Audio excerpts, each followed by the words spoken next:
Est-ce que vous auriez pu créer tout ce que vous avez créé sans la drogue? I don't think so.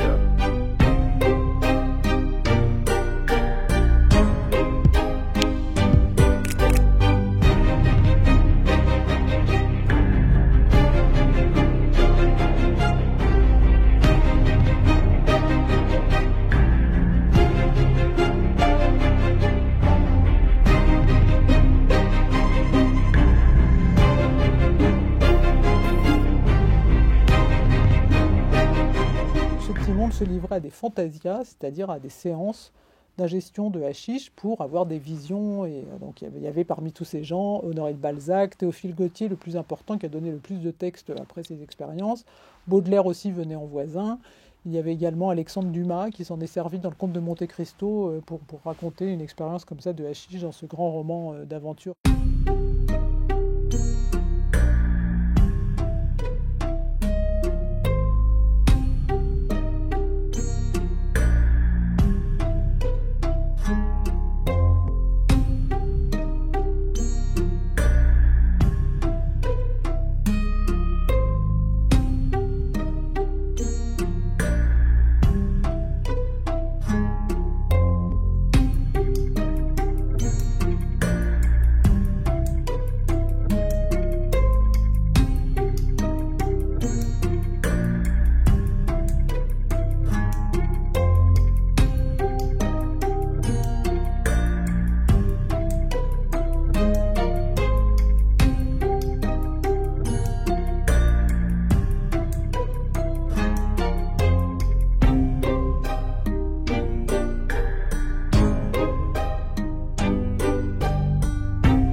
Les morphinomanes, en revanche, ont donné lieu à une littérature à la fin du XIXe siècle qui est extrêmement sensationnaliste et moralisatrice. La morphine donc donne lieu à des tableaux dans la littérature de fin de siècle, tout à fait terribles, comme chez Catulle Mendès. Et elle donne lieu à beaucoup de journaux de morphinomanes.